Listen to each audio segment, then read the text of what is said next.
सदस्यगण, budget के बाद राज्यपाल अभिभाषण में आपको पर्याप्त दूंगा। मेरा आपसे निवेदन है, नहीं माननीय अखिलेश जी, आपने संसद की मर्यादा को आप बना के रखें। कभी बजट भाषण के अंदर इस तरीके का नहीं हुआ, ये उचित नहीं है, ये उचित नहीं है।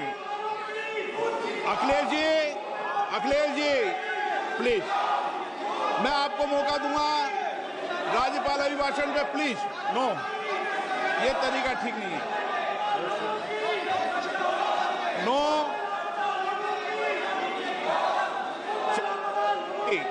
राज्यपाल अभिभाषण पर चर्चा होगी। नो तरीका।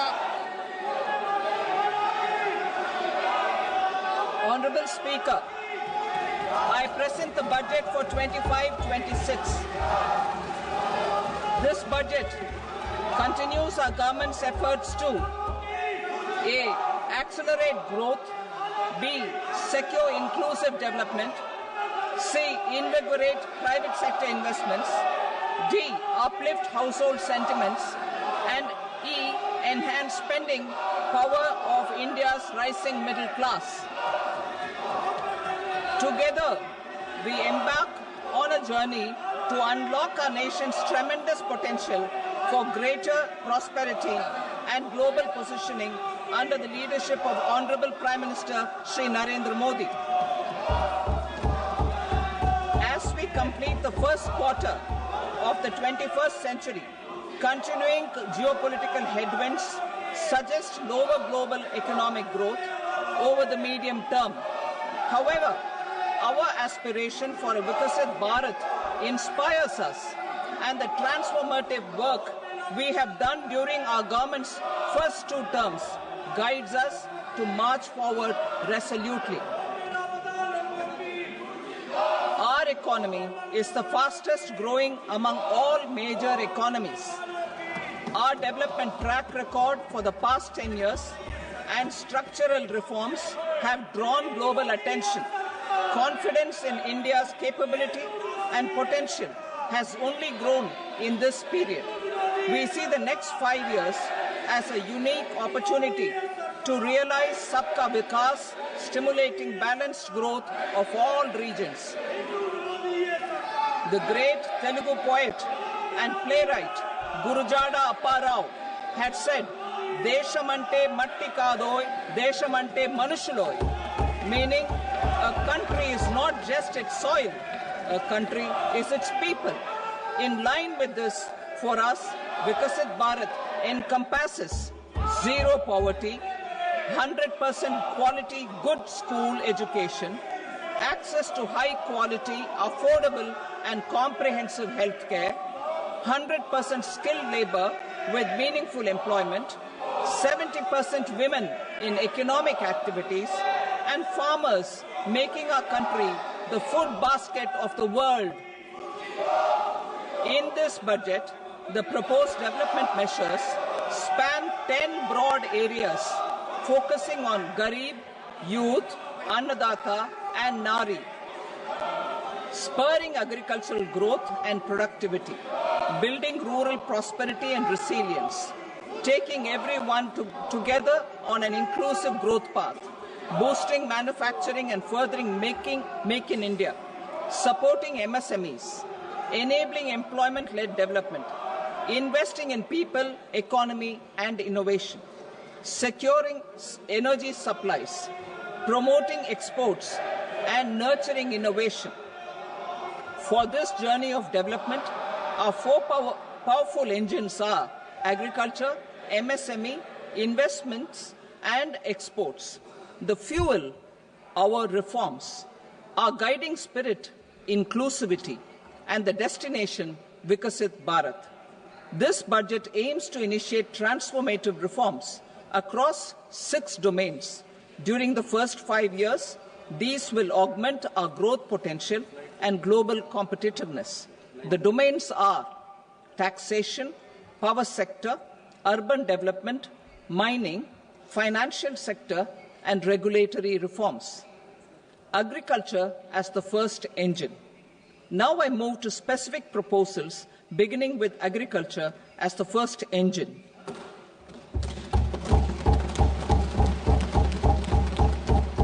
Prime Minister Dhan Dhanya Krishi Yojana, Developing Agri-Districts Program.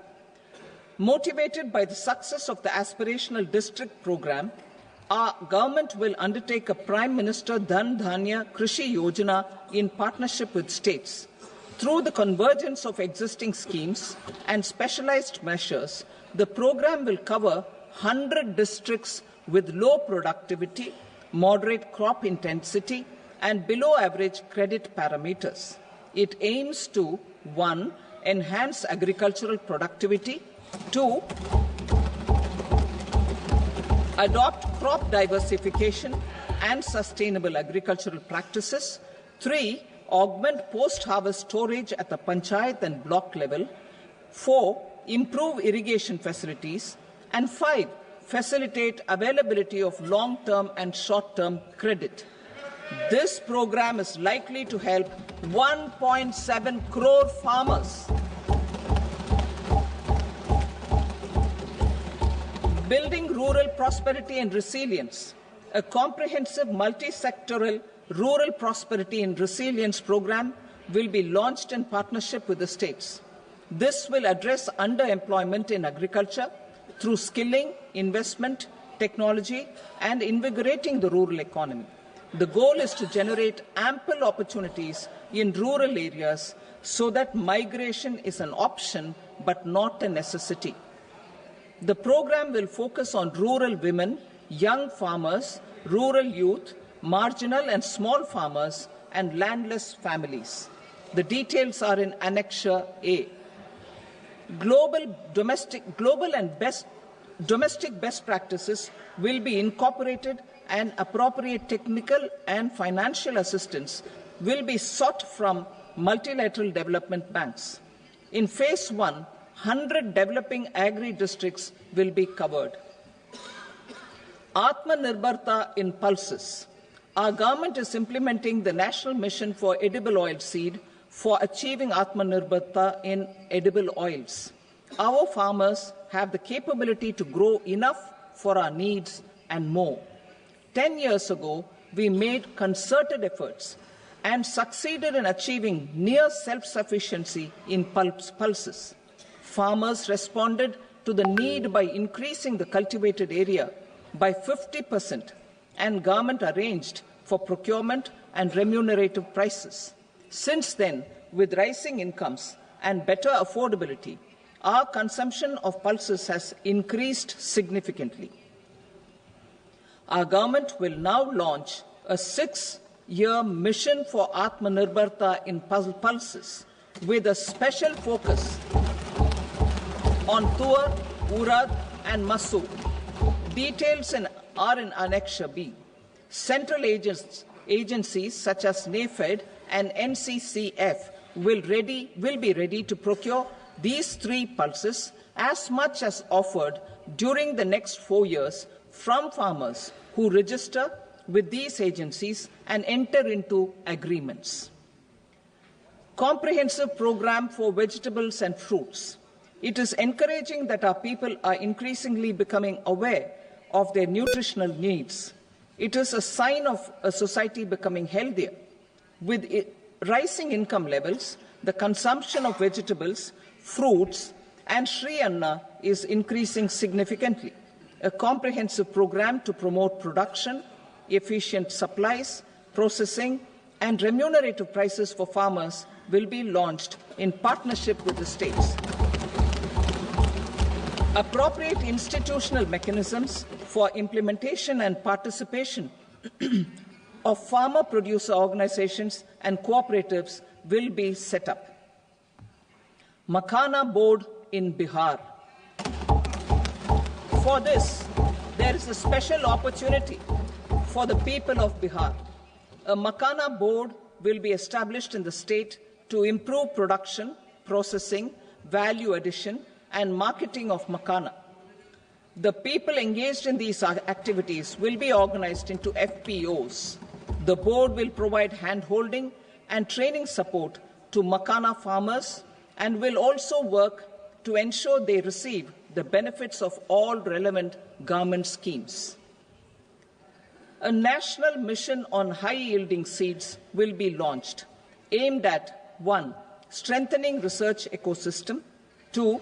Targeted development and propagation of seeds with high yield, pest resistance, and climate resilience, and 3. Commercial availability of more than 100 seed varieties released since July 2024.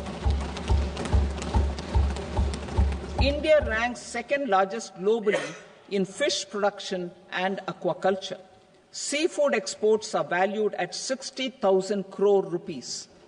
To unlock the untapped potential of the marine sector, our government will bring in an enabling framework for sustainable harnessing of fisheries from Indian exclusive economic zone and high seas, with a special focus on the Andaman and Nicobar and Lakshadweep Islands. For the benefit of lakhs of cotton growing farmers, I am pleased to announce a mission for cotton productivity. This 5-year mission will facilitate significant improvements in productivity and sustainability of cotton farming and promote extra long staple cotton varieties. The best of science and technology support will be provided to farmers. Aligned with our integrated 5F vision for the textile sector, this will help in increasing incomes of the farmers and ensure a steady supply of quality cotton for rejuvenating India's traditional textile sector.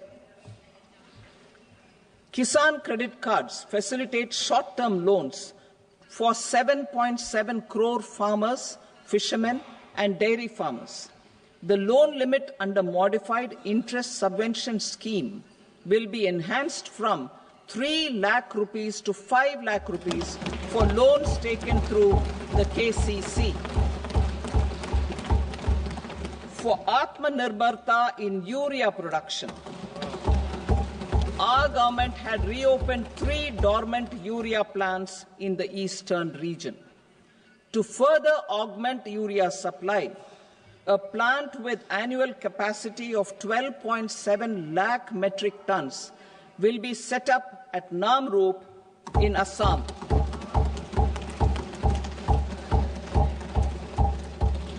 India Post, with 1.5 lakh rural post offices, complemented by the India Post Payment Bank and a vast network of 2.4 lakh Dak Sevaks, will be repositioned to act as a catalyst for the rural economy.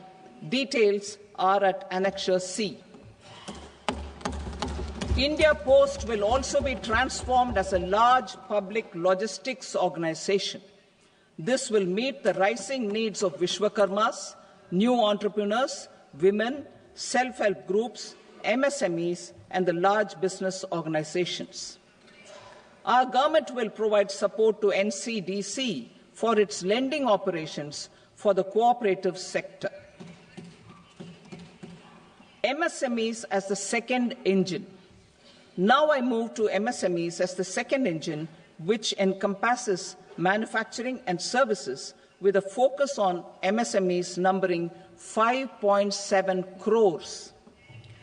Currently, over 1 crore registered MSMEs, employing 7.5 crore people and generating 36% of our manufacturing, have come together to position India as a global manufacturing hub. With their quality products, these MSMEs are responsible for 45% of our exports. To help them achieve higher efficiencies of scale, technological upgradation, and better access to capital, the investment and turnover limits for classification of all MSMEs will be enhanced to 2.5 and 2 times respectively. This will give them the confidence to grow and generate employment for our youth. The details are given in Annexure D. To improve access to credit, the credit guarantee cover will be enhanced. First, for micro and small enterprises from 5 crore to 10 crore rupees, leading to additional credit of 1.5 lakh crores in the next 5 years. Second, for startups from 10 crore rupees to 20 crore rupees, with the guarantee fee being moderated to 1% for loans in 27 focus sectors which are important for Atmanirbhar Bharat. And for well-run exporter MSMEs, for term loans up to 20 crore rupees. Also for the micro enterprises, we will introduce customized credit cards with a 5 lakh rupee limit for micro enterprises registered on Udyam portal. In the first year, 10 lakh such cards will be issued. Fund of funds for startups. The alternate investment fund, AIFs, for startups have received commitments of more than 91,000 crores rupees. These are supported by the fund of funds set up with the Government of India's contribution of 10,000 crore rupees. Now, a new fund of funds with expanded scope and a fresh contribution of another 10,000 crore rupees will be set up. A new scheme will be launched for 5 lakh women, scheduled castes and scheduled tribes, first-time entrepreneurs. This will provide term loans up to 2 crore rupees during the next 5 years. The scheme will incorporate lessons from the successful Stand Up India scheme. Online capacity building for entrepreneurship and managerial skills will also be organized. Measures for labor-intensive sectors. To promote employment and entrepreneurship opportunities in labor-intensive sectors, our government will undertake specific policy and facilitation measures. To enhance the productivity, quality, and competitiveness of India's footwear and leather sector, a focused product scheme will be implemented. The scheme will support design capacity, component manufacturing, and machinery required for production of non-leather quality footwear, besides the support for leather footwear and products. The scheme is expected to facilitate employment for 22 lakh persons, generate over 4 lakh crore rupees, and exports of over 1.1 lakh crore rupees. Measures for the toys sector. Building on the National Action Plan for Toys, we will implement a scheme to make India a global hub for toys. The scheme will focus on development of clusters, skills, and a manufacturing ecosystem that will create high-quality, unique, innovative, and sustainable toys that will represent the Made in India brand. Support for food processing. In line with our commitment towards Purvodaya, we will establish a National Institute of Food Technology, Entrepreneurship and Management in Bihar. The institute will provide a strong fillip to food processing activities in the entire eastern region. This will result in 1. Enhanced income for the farmers through value addition to their produce, and 2. Skilling entrepreneurship and employment opportunities for the youth. Manufacturing mission, furthering Make in India. Our government will set up a national manufacturing mission covering small, medium, and large industries for furthering Make in India by providing policy support, execution roadmaps, governance, and monitoring framework for central ministries and states. Details are in Annexure E. Given our commitment to climate-friendly development, the mission will also support clean tech manufacturing. This will aim to improve domestic value addition and build our ecosystem for solar PV cells, EV batteries, motors and controllers, electrolyzers, wind turbines, very high voltage transmission equipment and grid-scale batteries. Investment as the third engine. Now I move to investment as the third engine, which encompasses investing in people, investing in the economy, and investing in innovation. Investing in people. Saksham Anganwadi and Poshan 2.0.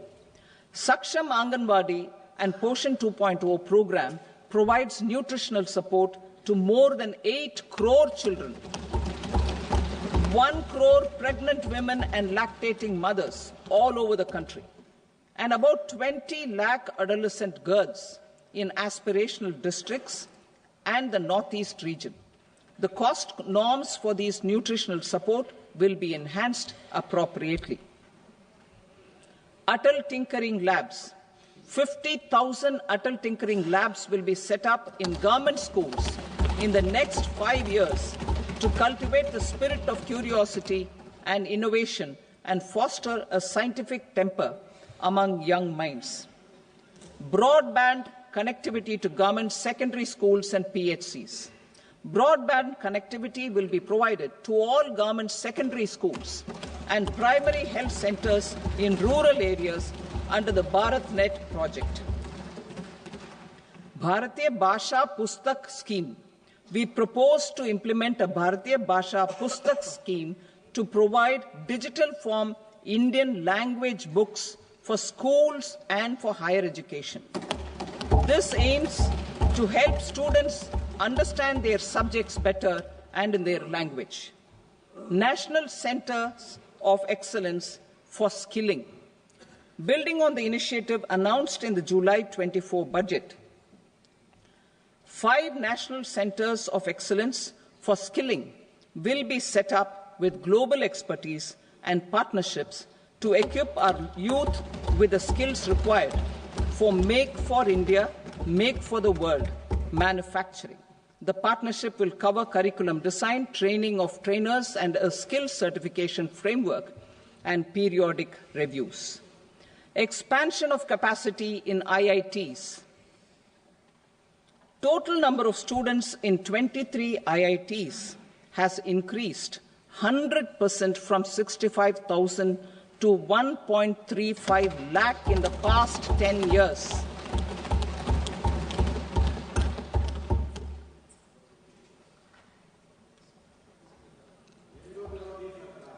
Additional infrastructure will be created in the 5 IITs started after 2014 to facilitate education for 6,500 more students.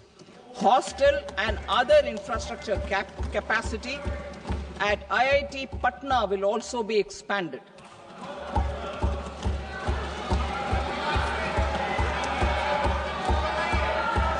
Center of Excellence.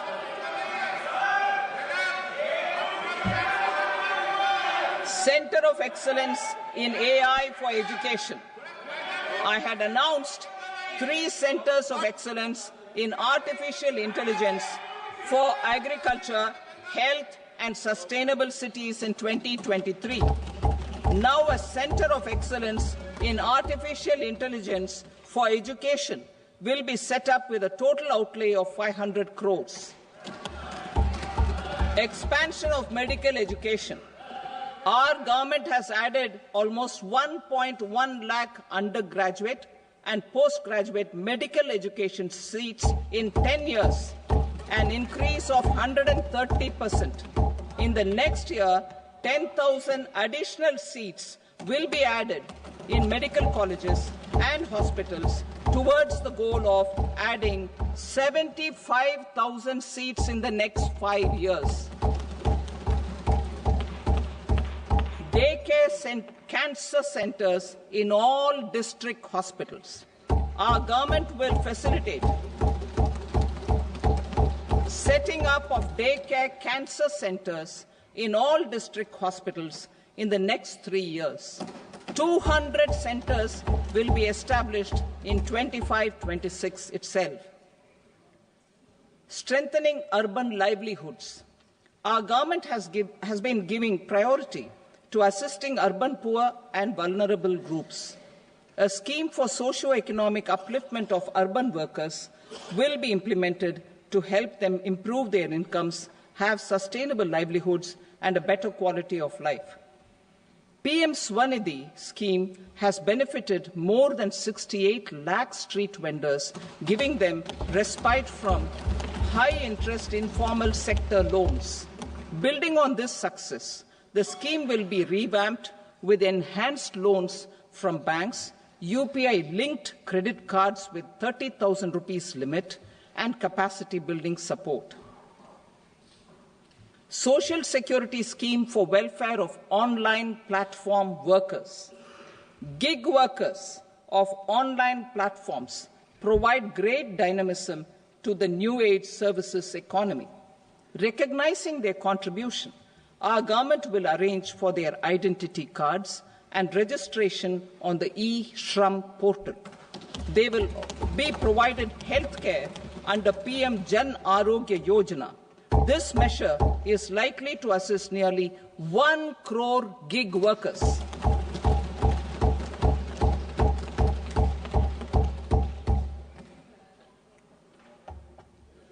Investing in the economy.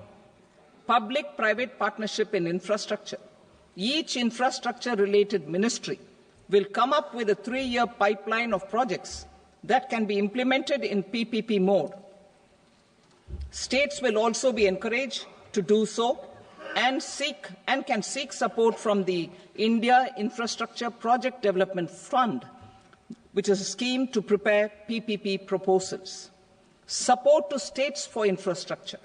An outlay of 1.5 lakh crore is proposed for the 50-year interest-free loans to states for capital expenditure and incentives for reforms. Building on the success of the first asset monetization plan announced in 2021, the second plan for 2025 to 30 will be launched to plough back capital of 10 lakh crore in new projects. Regulatory and fiscal measures will be fine-tuned to support the plan. Jal Jeevan Mission.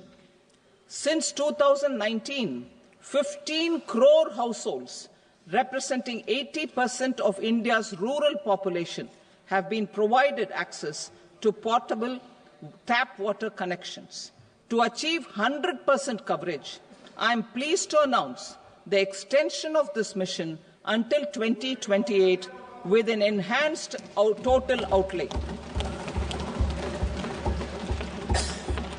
The mission's focus will be on the quality of infrastructure and O&M of rural piped water supply schemes through Jan Bhagidari.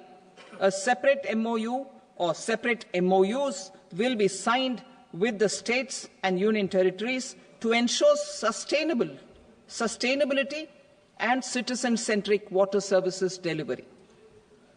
Urban sector reforms. Building on the July budget proposals, urban sector reforms related to governance, municipal services, urban land and planning will be incentivized. Urban Challenge Fund. The government will set up an Urban Challenge Fund of 1 lakh crore rupees to implement the proposals for cities as growth hubs, creative redevelopment of cities, and for water and sanitation purposes announced in the July budget. This fund will finance up to 25% of the cost of bankable projects, with a stipulation that at least 50% of the cost is funded from bonds, bank loans, and PPPs. An allocation of 10,000 crore is proposed in 2025-26. Power sector reforms.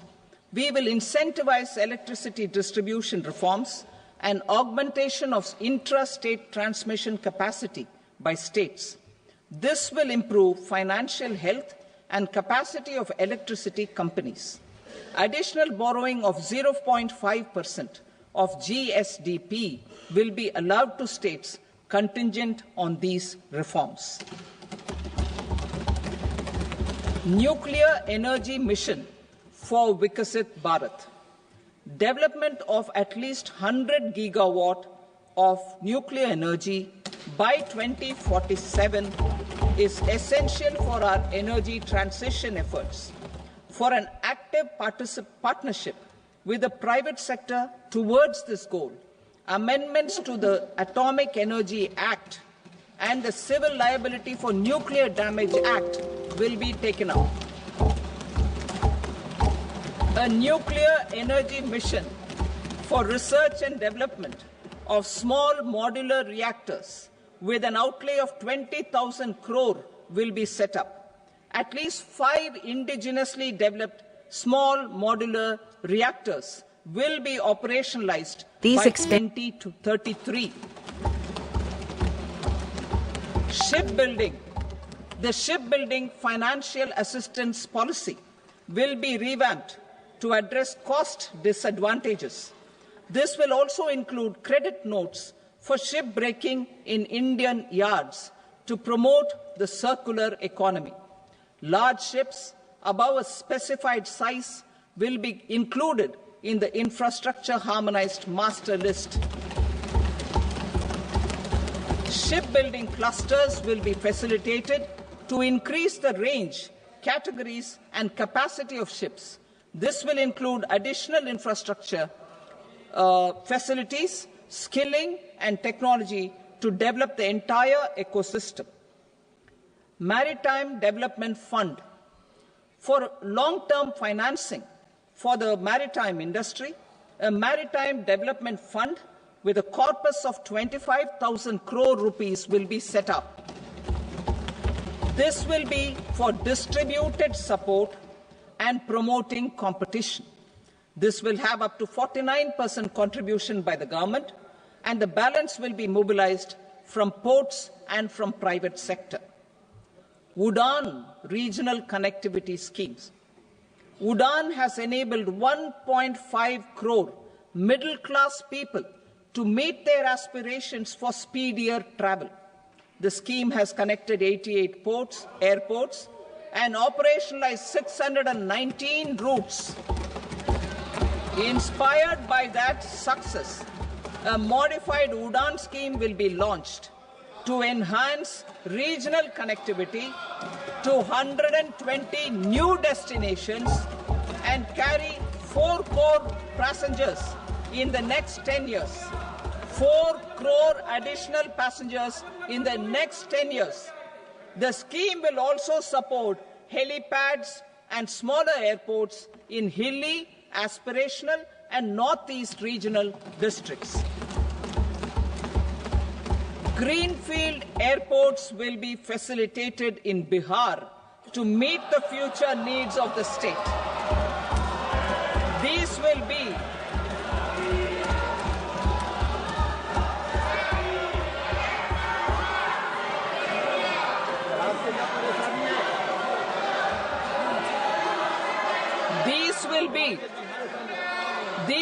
be in addition to the expansion of the capacity of Patna Airport and a brownfield airport in Beta.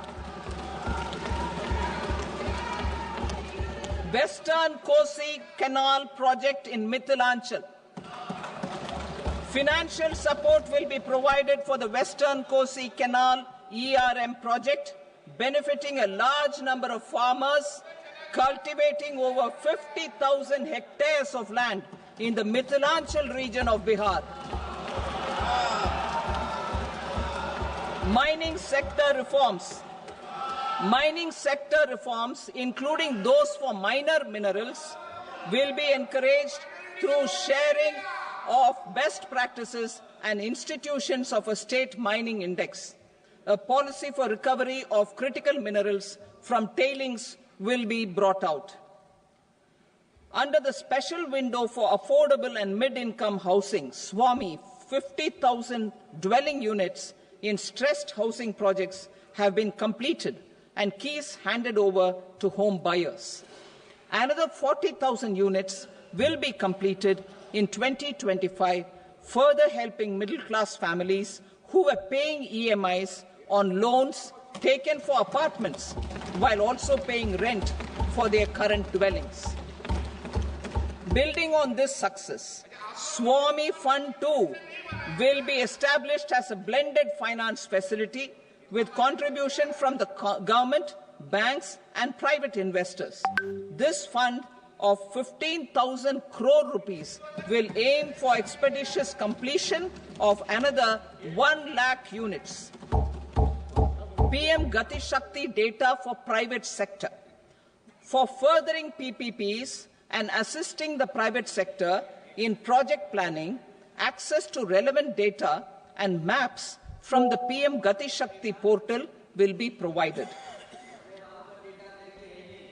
Tourism for employment-led growth.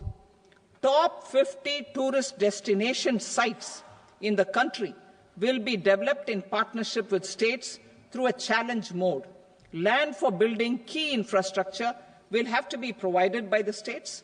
Hotels in these destinations will be included in the infrastructure harmonized list.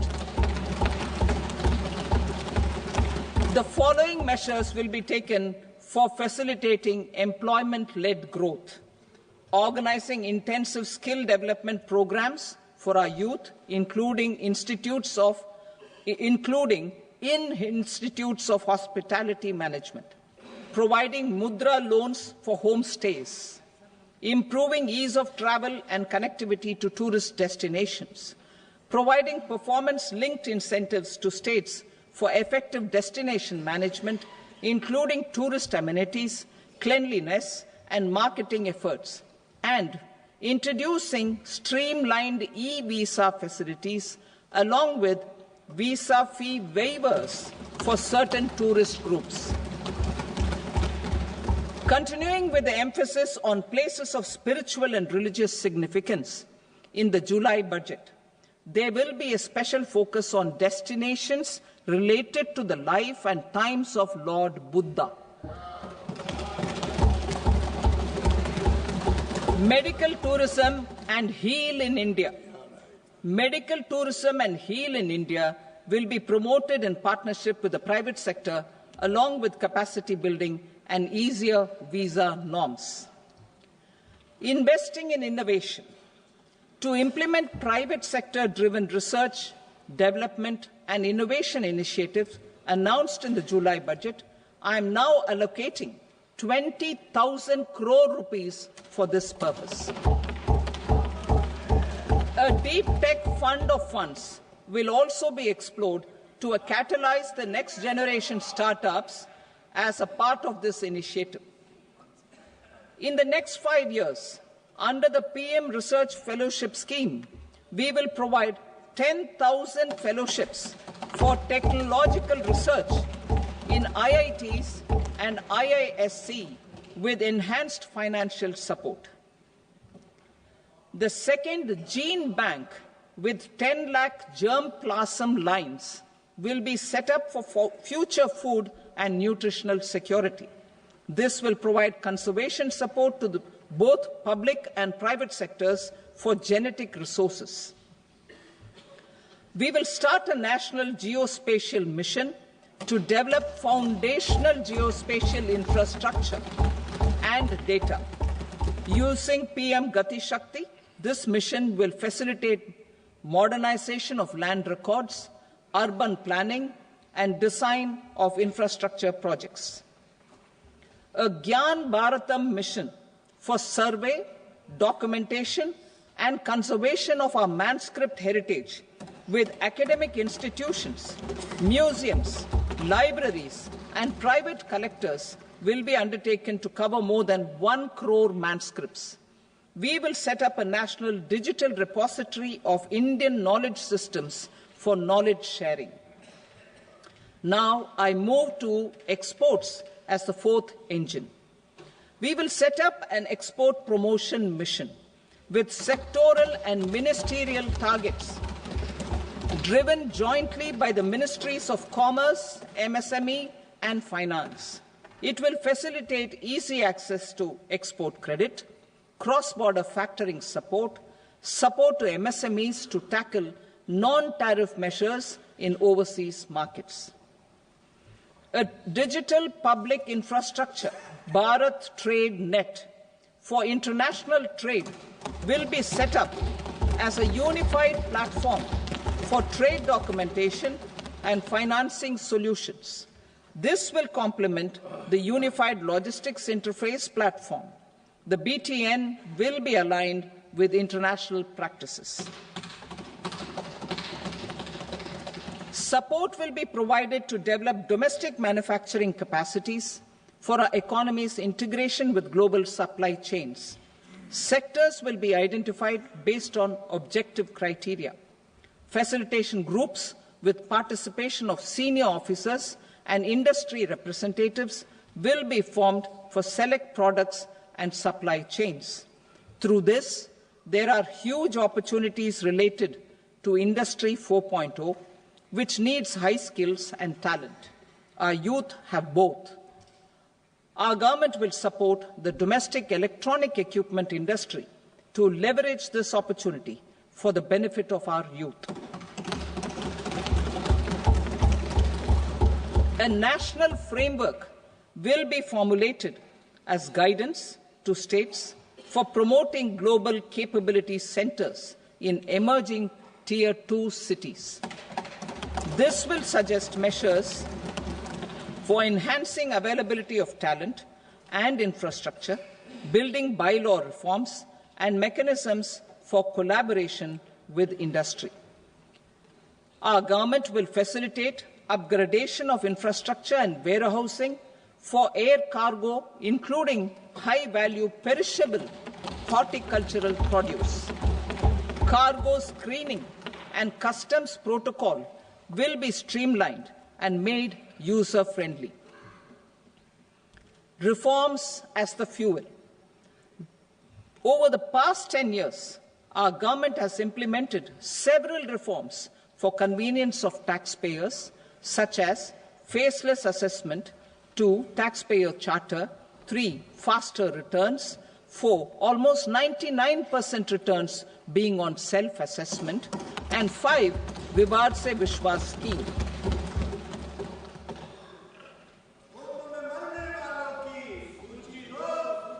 Continuing these efforts, I reaffirm the commitment of the Tax Department to trust first, scrutinize later. I also propose to introduce the new income tax bill next week.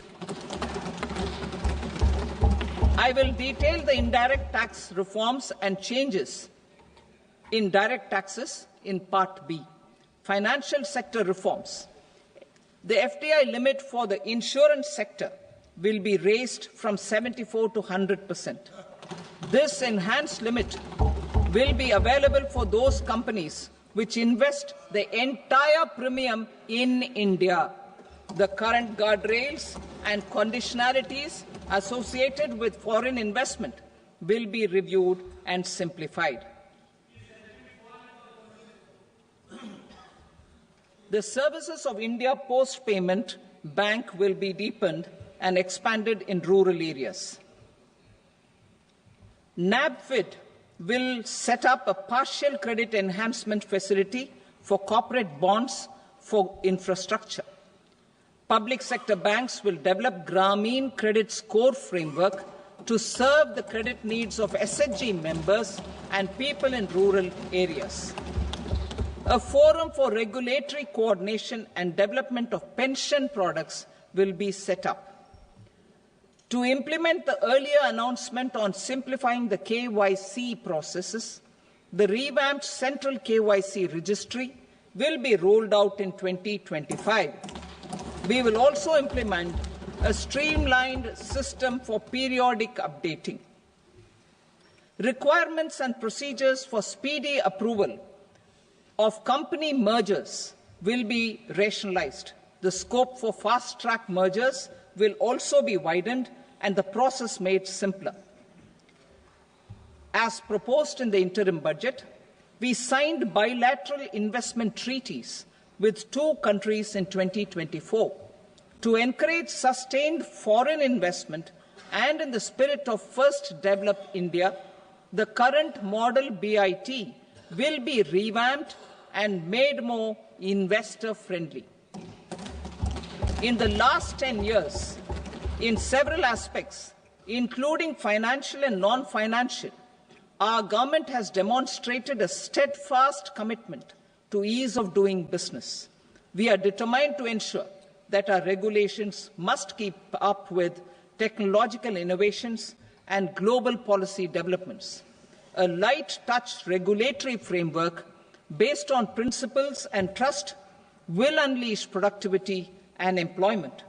Through this framework, we will update regulations that were made under old laws. To develop this modern, flexible, people-friendly and trust-based regulatory framework appropriate for the 21st century, I propose 4 specific measures. A high-level committee for regulatory reforms will be set up for a review of all non-financial sector regulations, certifications, licenses, and permissions. The committee will be expected to make recommendations within a year.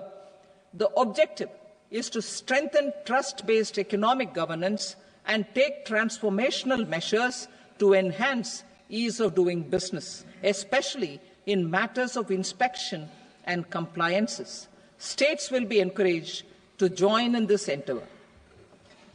An investment friendliness index of states will be launched in 2025 to further the spirit of competitive, cooperative federalism. Under the Financial Stability and Development Council, a mechanism will be set up to evaluate impact of the current financial regulations and subsidiary instructions. It will also formulate a framework to enhance their responsiveness and development of the financial sector. In the Jan Vishwas Act 2023, more than 180 legal provisions were decriminalized. Our government will now bring up the Jan Vishwas Bill 2.0 to decriminalize more than 100 provisions in various laws. I now move to fiscal policy. In the July budget, I had committed to staying the course for fiscal consolidation. Our endeavour will be to keep the fiscal deficit each year such that central government debt remains on a declining path as a percentage of the GDP. The roadmap for the next 6 years has been detailed in the FRBM statement. Revised estimates for 2024-25. The revised estimate of the total receipts other than borrowings is 31.47 lakh crore rupees, of which the net tax receipts are 25.57 lakh crore rupees. The revised estimate of the total expenditure is 47.16 lakh crore rupees, of which the capital expenditure is about 10.18 lakh crore rupees. The revised estimate of the fiscal deficit is 4.8% of the GDP. Budget estimates for 25-26. Coming to 25-26, the total receipts other than borrowings and total expenditure are estimated at 34.96 lakh crore rupees and 50.65 lakh crore rupees respectively. The net tax receipts are estimated at 28.37 lakh crore rupees. The fiscal deficit is estimated to be 4.4% of GDP. To finance the fiscal deficit, the net market borrowings from dated securities are estimated at 11.54 lakh crore. The balance financing is expected to come from small savings and other sources. The gross market borrowings are estimated at 14.82 lakh crore rupees. I will now move to Part B. Indirect taxes. My proposals relating to customs aim to rationalize tariff structure, and address duty inversion. These will also support domestic manufacturing and value addition, promote exports, facilitate trade, and provide relief to common people. Rationalization of customs tariff structure for industrial goods. As a part of comprehensive review of customs rate structure announced in July 2024 budget, I propose to 1. Remove 7 tariff rates. This is over and above the 7 tariff rates removed in 23-24 budget. After this, there will be only 8 remaining tariff rates, including 0 rate. 2.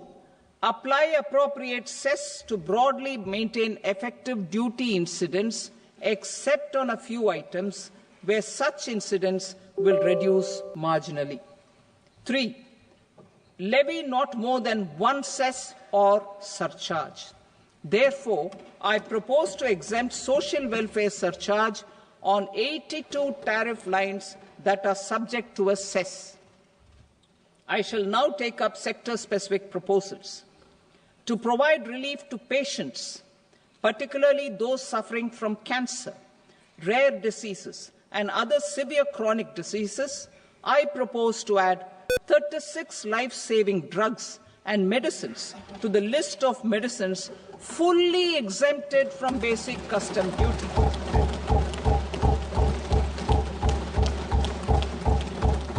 I also propose to add 6 life-saving medicines to the list attracting concessional custom duty of 5%. Full exemption and concessional duty will also respectively apply on the bulk drugs for manufacture of the above. Specified drugs and medicines under patient assistance programs run by the pharmaceutical companies are fully exempt from BCD, provided the medicines are supplied free of cost to the patients. I propose to add 37 more medicines along with 13 new patient assistance programs. Support to domestic manufacturing and value addition. Critical minerals. In the July 2024 budget, I had fully exempted BCD on 25 critical minerals that are not domestically available. I had also reduced BCD of 2 other such minerals to provide a major fillip to their processing, especially by MSMEs. Now, I propose to fully exempt cobalt powder and waste, the scrap of lithium-ion battery, lead, zinc, and 12 more critical minerals. This will help secure the availability for manufacturing in India and promote more jobs for our youth.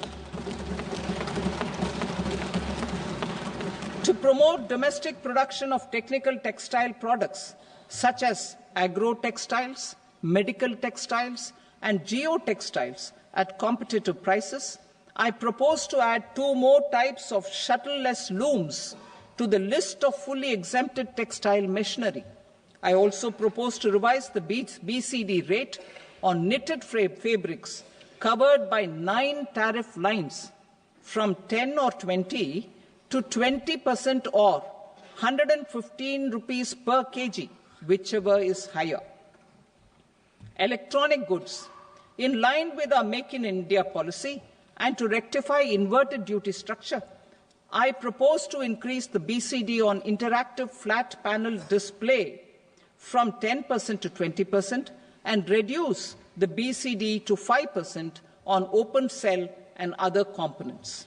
In 23-24 budget, for the manufacture of open cells of LCD, LED TVs, I had reduced the BCD on parts of open cells from 5% to 2.5%. To further boost the manufacture of such open cells, the BCD on these parts will now stand exempted. Lithium-ion battery.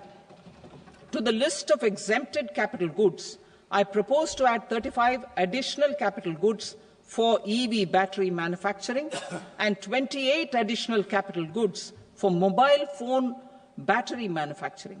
This will boost domestic manufacture of lithium-ion batteries both for mobile phones and for electric vehicles.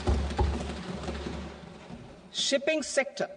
Considering that shipbuilding has a long gestation period, I propose to continue the exemption of BCD on raw materials, components, consumables, or parts for the manufacture of ships for another 10 years.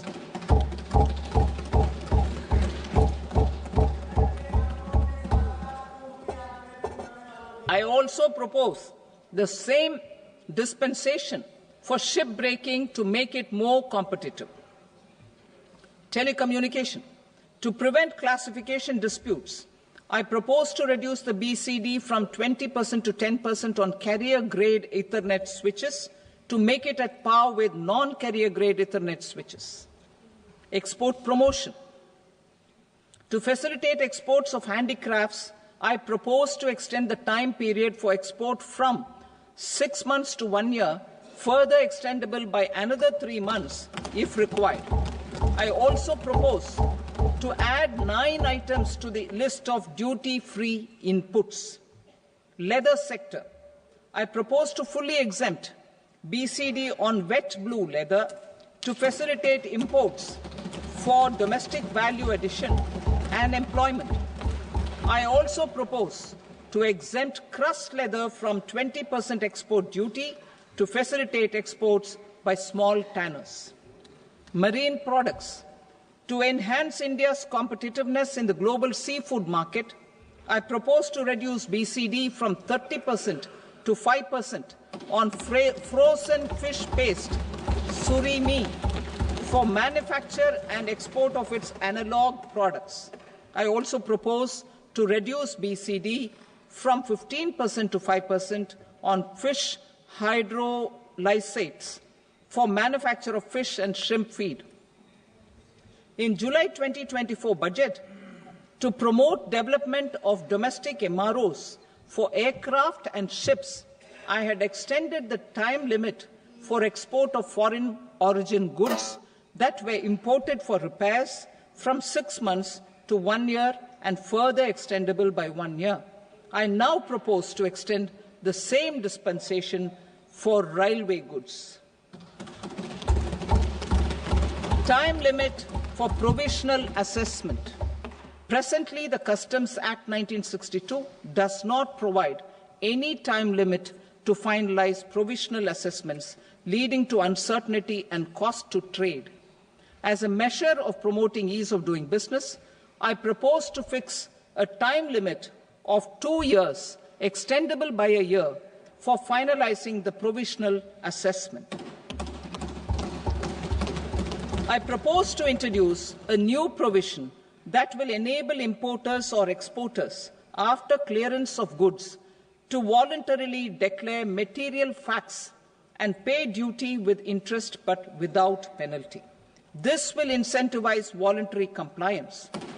However, this will not apply in cases where department has already initiated audit or investigation proceedings. For industry to better plan their imports, I propose to extend the time limit for the end use of imported inputs in the relevant rules from 6 months to 1 year.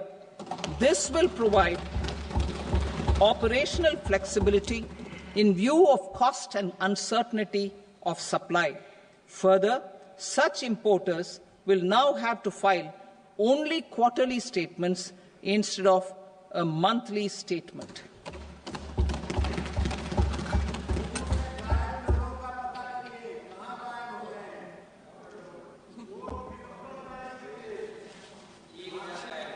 I now come to my direct tax proposals. In Part A, I have briefly underlined taxation reforms as one of key reforms to realize our vision of Vikasit Bharat. In respect of criminal law, our government had earlier ushered in Bharatiya Nyaya Sanhita, replacing Bharatiya Danda Sanhita. I am happy to inform this august House and the country that for new income tax bill will carry forward the same spirit of Nyaya in its drafting as well. The new bill will be clear and direct in text, with close to half of the present law in terms of both chapters and words. It will be simple to understand for taxpayers and tax administrators, leading to tax certainty and reduced litigation. Reforms, however, are not a destination. They are means to achieve good governance for our people and economy. Providing good governance primarily involves being responsive. The Tirukkural captures this in verse 542, which reads, "Vaanokki vaazhum ulagallam, mannavan kol nokki vaazhum kudi," meaning, just as the living beings live expecting rains, citizens live expecting good governance. Our government is committed to keeping an ear to the ground and a finger on the pulse and responding while balancing our national building efforts.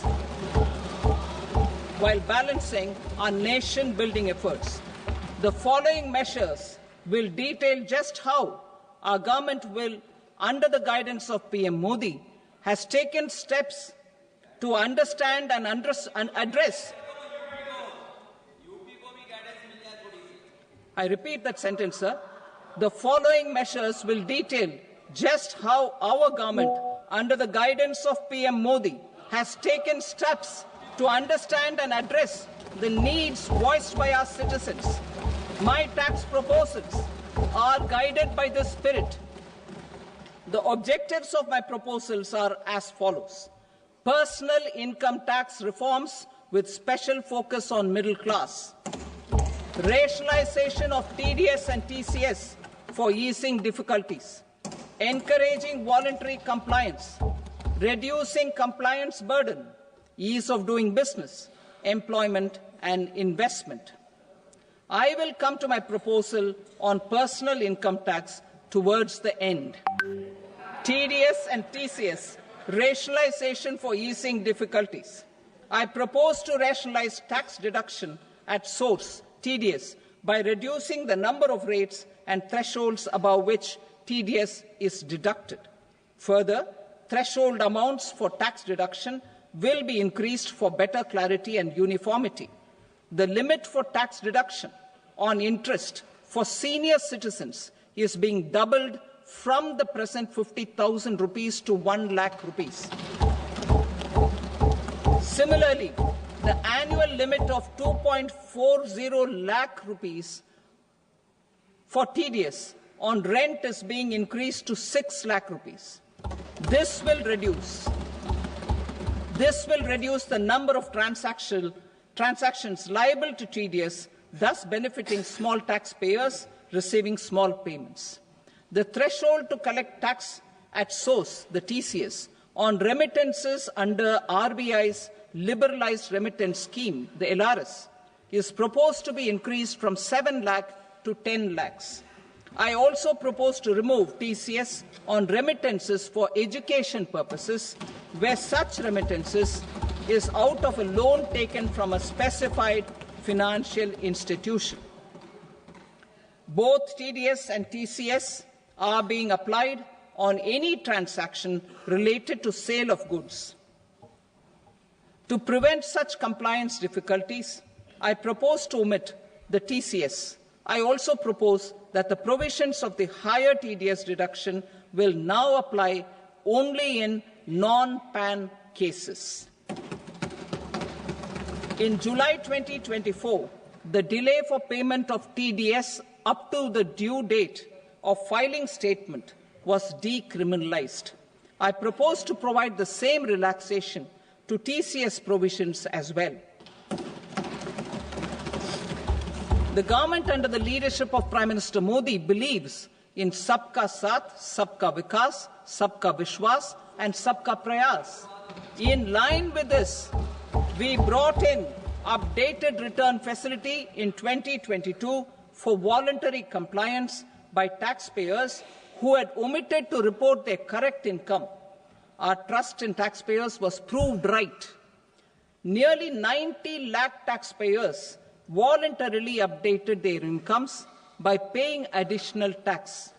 Taking this trust further, I now propose to extend the time limit to file updated returns for any assessment year from the current limit of 2 years to 4 years. I propose to reduce the compliance burden for small charitable trusts and institutions by increasing their period of registration from 5 years to 10 years. It is also proposed that disproportionate consequences do not arise for minor defaults such as incomplete applications filed by charitable entities.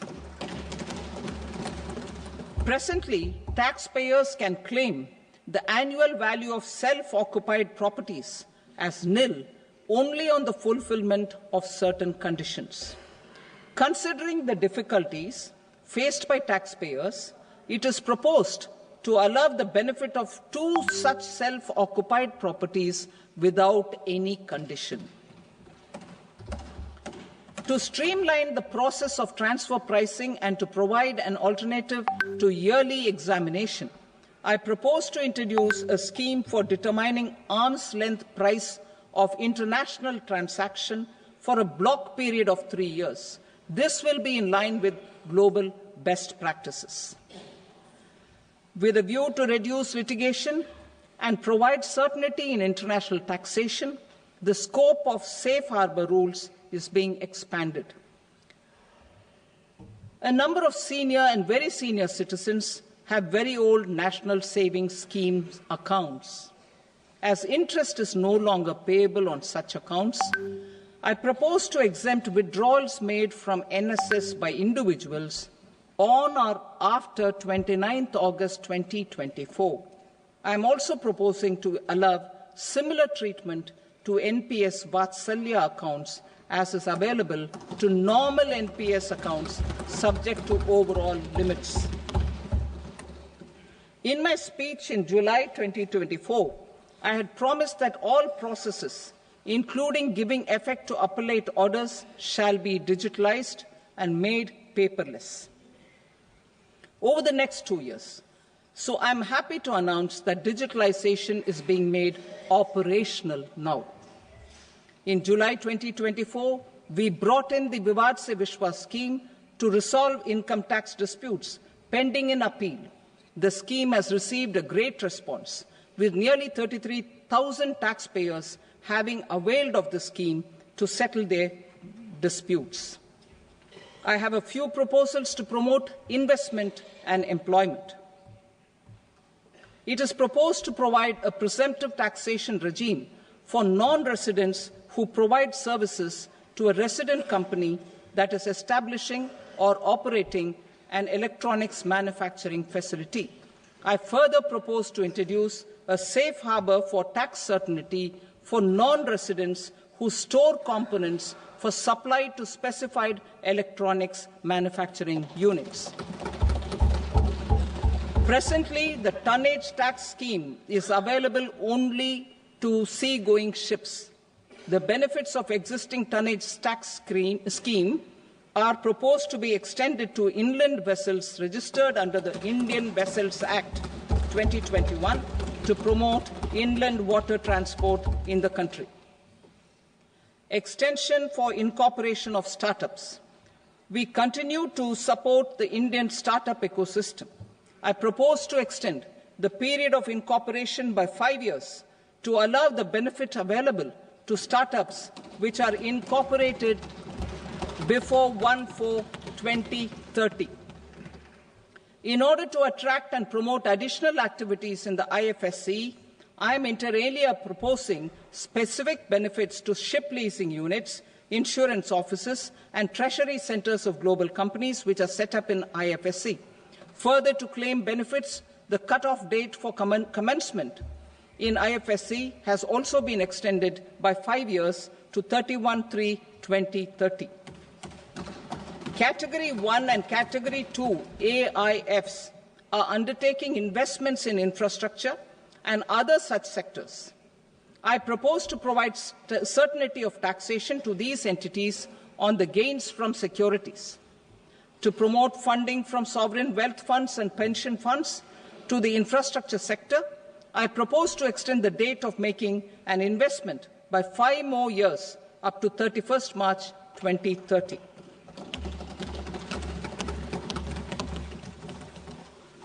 Personal income tax reforms with special focus on middle class.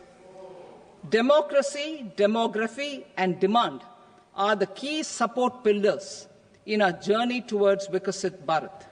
The middle class provides strength for India's growth. This government, under the leadership of Prime Minister Modi, has always believed in the admirable energy and ability of the middle class in nation building. In recognition of their contribution,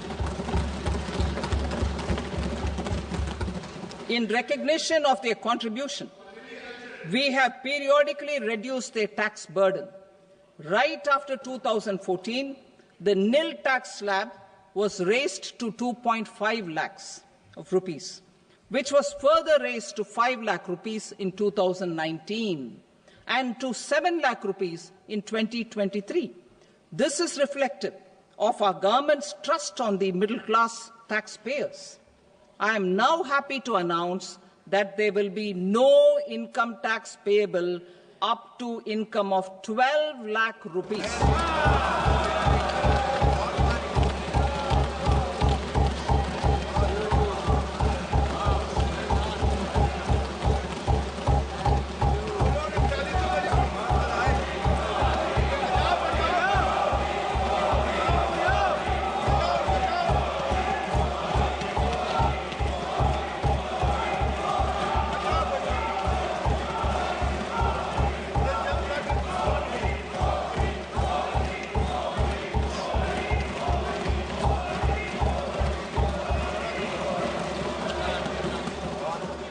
So, average income of 1 lakh per month, other than the special rate income such as capital gains, under the new regime.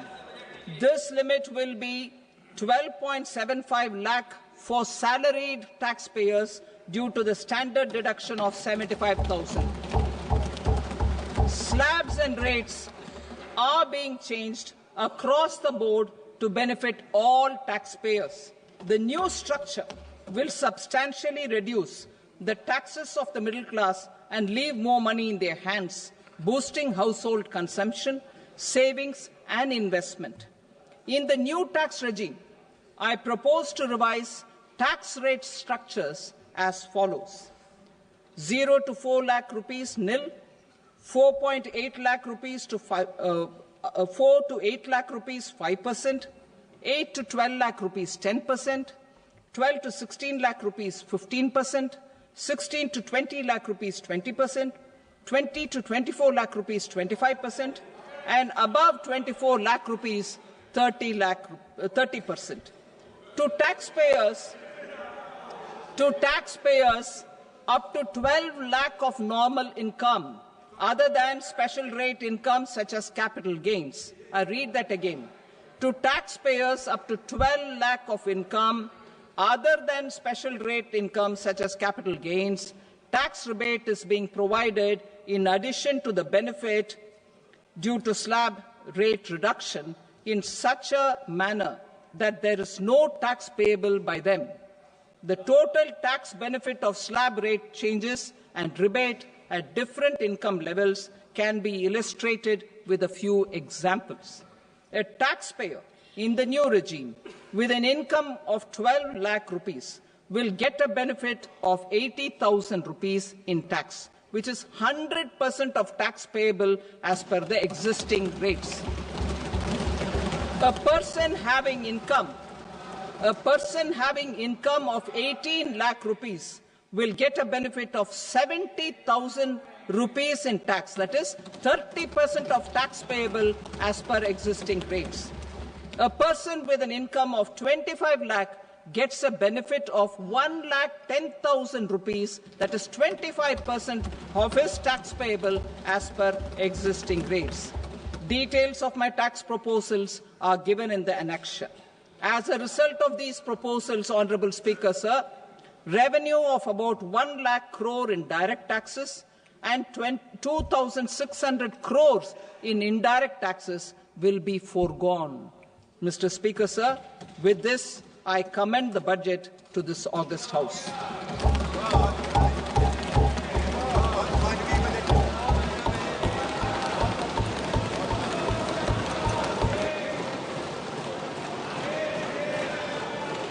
Item number 2, Srimati Nirmala Sitharaman.